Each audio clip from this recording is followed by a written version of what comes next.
Assalamualaikum warahmatullahi wabarakatuh. Perkenalkan, nama saya Liana Bita Alfiani, NIM 220865 dari kelas RC1 Manajemen. Di sini saya akan memaparkan materi yang sudah dipelajari oleh saya selama mata kuliah Manajemen Pemasaran. Nah, sebelumnya yang terhormat kepada Bapak Ade Faisal Mabdui SEMM selaku dosen pengampu mata kuliah Manajemen Pemasaran. Nah, teman-teman, selanjutnya di sini kita akan ke pembahasannya. Yang pertama itu kita akan bahas tentang manajemen pemasaran. Nah, yang kedua itu konsep inti pemasaran.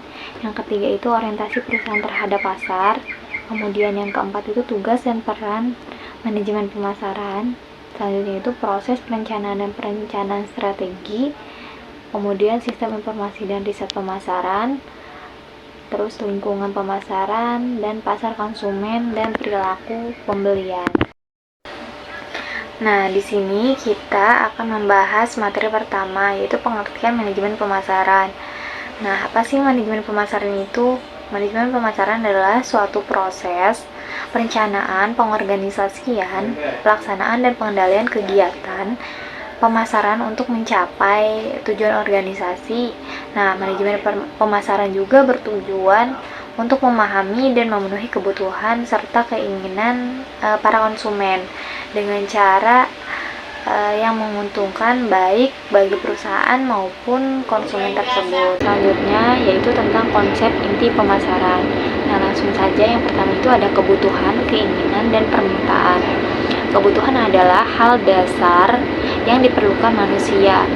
Sementara keinginan itu adalah cara individu ingin memenuhinya. Nah, kemudian permintaan adalah keinginan yang didorong oleh kemampuan untuk membeli.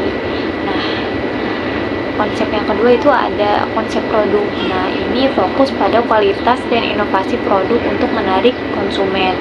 Kemudian yang ketiga itu ada konsep penjualan. Nah, konsep penjualan ini lebih menekankan pada penjualan agresif dan promosi untuk mendorong pembelian. Nah, kemudian yang keempat, proses pemasaran. Nah, proses pemasaran ini berfokus pada pemenuhan kebutuhan dan keinginan konsumen dengan cara yang lebih efisien dan efektif daripada pesaing. Nah, selanjutnya yaitu konsep pemasaran sosial. Nah, ini memperhatikan kesejahteraan sosial dalam lingkungan dalam memenuhi kebutuhan para konsumen. Nah, yang keenam itu konsep nilai dan kepuasan pelanggan. Nah, ini artinya menyediakan nilai terbaik untuk pelanggan untuk memastikan kepuasan dan loyalitas mereka. Nah, kemudian yang terakhir adalah konsep hubungan pelanggan. Nah, fokus pada membangun hubungan jangka panjang dengan pelanggan untuk menciptakan loyalitas. Next, ke materi selanjutnya yaitu orientasi perusahaan terhadap pasar. Nah, orientasi perusahaan terhadap pasar ini merujuk pada perusahaan melihat dan merespon kebutuhan serta keinginan pasar dalam pengambilan keputusan strategis. Nah, terdapat beberapa jenis orientasi perusahaan terhadap pasar yang masing-masing ini menggambarkan pendekatan yang berbeda dalam pemasaran. Nah, di sini ada beberapa orientasinya. Nah, apa aja sih? Yang pertama itu ada orientasi produksi. Nah, orientasi produksi ini fokus pada efisiensi produksi dan distribusi dengan asumsi konsumen itu memilih produk yang terjangkau dan tersedia gitu. Yang kedua itu orientasi produk. Nah, fokus pada kualitas dan inovasi produk dengan asumsi konsumen akan memilih produk yang paling terbaik itu. Nah, yang ketiga itu orientasi penjualan. Nah, ini mengutamakan penjualan agresif dan promosi untuk mendorong pembelian. Kemudian yang keempat orientasi pemasaran. Nah, ini fokus pada pemahaman dan pemenuhan kebutuhan konsumen dengan cara yang lebih baik dari pesaing. Kemudian yang terakhir itu orientasi kewirausahaan, yaitu memperhatikan dampak sosial lingkungan dari produk dengan tujuan menciptakan nilai jangka panjang bagi konsumen dan masyarakat. Nah, selanjutnya kita akan membahas tugas dan peran manajemen pemasaran. Yang pertama itu kita akan membahas tugasnya. Nah, tugas yang pertama adalah menganalisis pasar. Nah, di sini melakukan riset untuk memahami kebutuhan, keinginan, dan perilaku konsumen tersebut. Nah, yang kedua itu segmentasi, penargetan, dan posisi atau STP. Di sini tugasnya itu memecah pasar, memilih segmen target, dan menentukan posisi produk. Nah, yang ketiga itu pengembangan strategi pemasaran.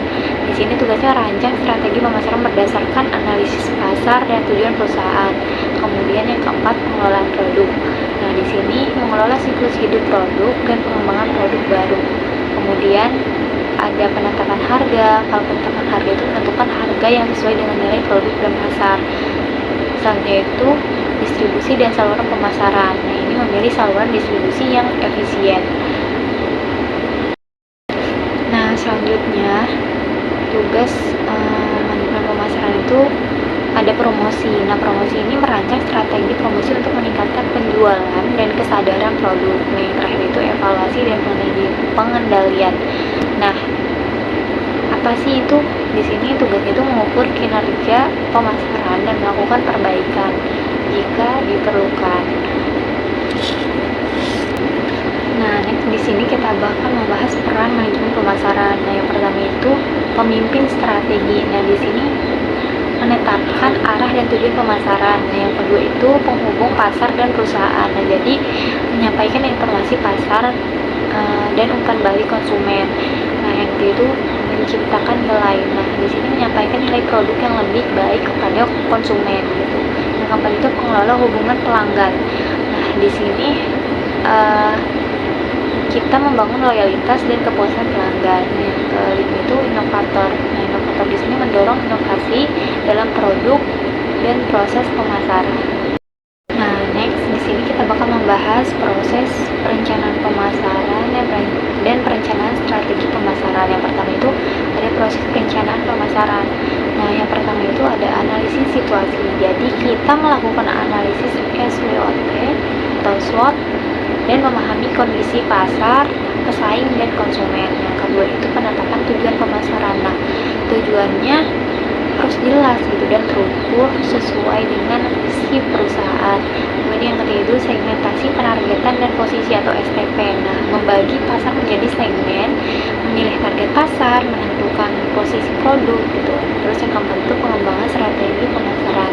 Nah, ini menentukan strategi berdasarkan elemen marketing gitu, kayak produk, harga, tempat, atau promosi. Nah, yang kelima itu implementasi strategi. Ini melaksanakan rencana pemasaran dengan alokasi sumber daya yang tepat. Nah, kemudian yang terakhir itu evaluasi dan pengendalian. Nah, ini adalah proses memantau kinerja dan melakukan penyesuaian untuk mencapai sebuah tujuan. Nah, selanjutnya yaitu perencanaan strategi pemasaran. Yang pertama itu kita harus menetapkan tujuan jangka panjangnya ini apa gitu. Nah, yang kedua itu menganalisis pasar dan pesaing. Yang ketiga itu menyusun strategi umum untuk mencapai tujuan. Kemudian memilih target pasar dan program taktis atau marketing mix. Kemudian itu mengalokasikan anggarannya ini mau kemana dan sumber dayanya mau kemana gitu. Kemudian yang keenam ini evaluasi dan pengendalian strategi untuk memastikan keberhasilan. Di sini kita akan membahas tentang sistem informasi dan riset pemasaran. Nah, sistem informasi pemasaran adalah sistem yang mengumpulkan, menganalisis, dan mendistribusikan informasi yang relevan untuk mendukung proses pengambilan pemasaran atau pengambilan keputusan pemasaran. Nah, kalau riset pemasaran adalah proses pengumpulan, analisis, dan interpretasi data yang berkaitan dengan pasar, kemudian produk, dan konsumen untuk membantu dalam pengambilan keputusan sebuah perusahaan. Nah, next kita di sini bakal membahas tentang lingkungan pemasaran. Nah, lingkungan pemasaran itu terbagi menjadi dua ya, jadi ada lingkungan mikro, lingkungan terkendali, atau lingkungan makro, lingkungan tidak terkendali. Nah, ada beberapa faktornya. Kalau lingkungan mikro itu faktor-faktornya kayak konsumen, kemudian pemasok, pesaing, terus distributor atau agen, atau yang terakhir pemangku kepentingan. Nah, kalau lingkungan makro atau lingkungan tidak terkendali itu ada faktor ekonomi, kemudian faktor sosial dan budaya, faktor teknologi, faktor politik dan hukum, dan faktor demografi dan faktor alam.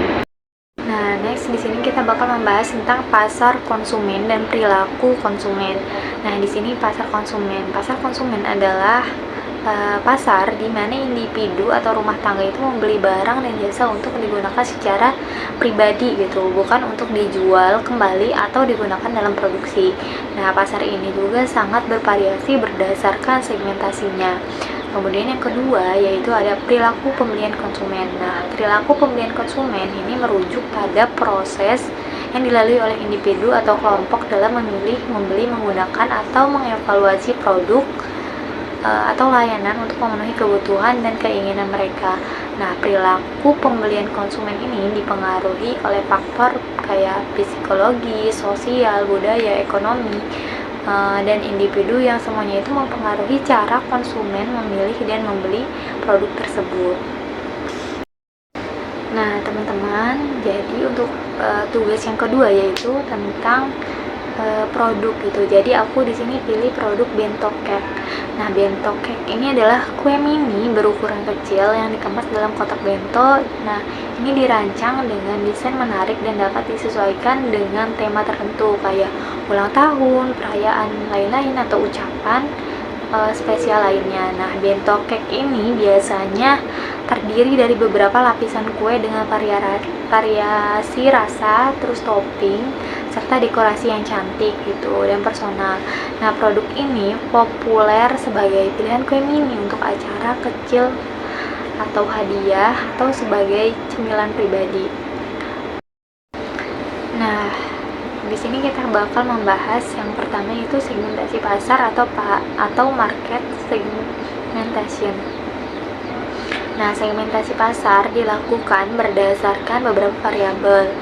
Nah, di sini yang pertama itu ada segmentasi pasar demografis ya. Nah, jadi si bento cake ini dapat dinikmati oleh usia 18 sampai 35 tahun, remaja hingga dewasa gitu. Jadi yang lebih suka tren kue kekinian gitu dari berbagai momen spesial dengan teman-teman atau keluarga. Kemudian dari segi pendapatan itu bisa menengah ke atas dengan kemampuan untuk membeli produk yang sedikit lebih premium gitu untuk perayaan pribadinya. Kemudian pekerjaannya itu dari segi pekerjaan itu kayak mahasiswa bisa atau anak kecil untuk merayakan ulang tahun. Nah, yang kedua yaitu segmentasi pasar psikografis. Nah, di sini kita juga menganalisis jadi bento cake ini bisa ditawarkan pada orang-orang yang menyukai estetika dan visual yang cantik gitu. Jadi kan ini bentuknya kue ya, serta memiliki minat dalam hal kuliner yang menarik terus inovatif gitu. Kemudian dari minatnya itu mereka itu suka kayak berbagi momen spesial di sosial media atau penggemar kuliner kekinian, dan orang yang lebih memilih produk dengan ukuran kayak kecil, praktis dan fleksibel gitu untuk dikonsumsi pribadi atau sebagai hadiah. Dari segi kepribadian itu bento cake ini kan kecil gitu kan, terus ini bentuk-bentuknya itu kayak bisa lebih kreatif, ekspresif, dan ini bisa menyenangkan orang-orang gitu, memberikan kejutan atau hadiah yang unik kepada orang-orang tertentu. Nah, selanjutnya segmentasi pasar perilaku. Jadi bento cake ini kita menganalisis dari kebutuhan emosional. Jadi mereka itu mencari kue dengan kayak desain menarik dan personal untuk acara spesial gitu, karena kan bento cake ini kan sangat unik gitu kan, menarik. Kemudian dari segi frekuensi pembeliannya, mereka itu membeli berdasarkan kayak acara-acara tertentu gitu, kayak ulang tahun atau perayaan kecil, kemudian atau untuk memberi hadiah kepada orang tersayang, atau hanya untuk cemilan tersendiri gitu. Nah, kemudian yang terakhir itu perilaku mereka itu bisa diabadikan di sosial media. Nah, konsumen ini suka berbagi momen di platform seperti kayak Instagram, TikTok, atau sosial media lainnya. Nah, yang kedua kita bakal membahas penargetan pasar atau targeting ya. Nah, jadi bento cake ini berdasarkan segmentasi yang telah saya lakukan gitu. Jadi bento cake ini bisa dikonsumsi anak muda dewasa umur 18 sampai 35 tahun.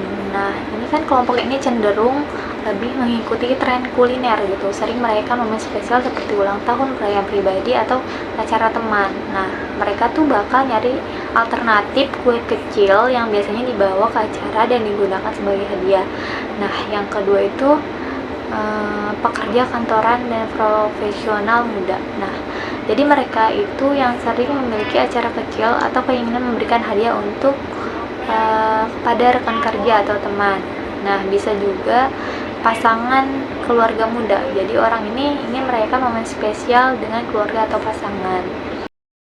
Nah, targeting yang terakhir adalah kepada pengguna media sosial aktif. Nah, jadi kan sekarang kan zamannya medsos gitu kan, apa-apa viral-viral. Nah, jadinya di sini target kita ya di sini gitu. Jadi individu yang suka kayak foto atau langsung ngupload ke Instagram gitu atau TikTok. Nah, mereka tuh lebih mengutamakan estetika gitu. Nah, jadi bento cake ini bisa jadi targeting buat para pelanggan gitu membeli.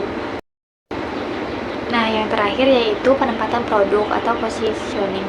Nah, jadi bento cake ini bertujuan untuk menciptakan citra di benak konsumen gitu, bahwa produk ini adalah pilihan yang sempurna gitu untuk momen spesial yang praktis namun tetap cantik dan unik gitu. Jadi bento cake ini adalah kue mini dalam bentuk kotak bento yang kecil yang dirancang dengan penuh perhatian untuk memberikan pengalaman kuliner yang menyenangkan dan personal. Nah, cocok untuk momen spesial, hadiah unik, atau sekedar cemilan yang estetik. Nah, jadi di sini ada unsur posisi. Nah, keunggulan fungsionalnya, bento cake ini menawarkan ukuran yang mini dan praktis untuk acara kecil. Terus portable, mudah dibawa, fleksibel. Nah, desainnya itu dapat disesuaikan dengan keinginan para pelanggan gitu. Nah, selanjutnya yaitu keunggulan emosional. Nah, jadi bento cake ini memberikan kesan perhatian dan personalisasi, memberikan kebahagiaan dan kejutan kepada orang yang menerima kue tersebut. Nah, kemudian dari nilai uniknya, dari kombinasi desain yang kreatif, kemudian ukurannya mini, dan kemampuan untuk dipersonalisasi membuat bento cake ini berbeda dari yang lain gitu, dari kue tradisional. Nah, produk ini tidak hanya memenuhi kebutuhan rasa, tetapi juga memberikan pengalaman visual yang menarik gitu kepada penerimanya. Oke, terima kasih.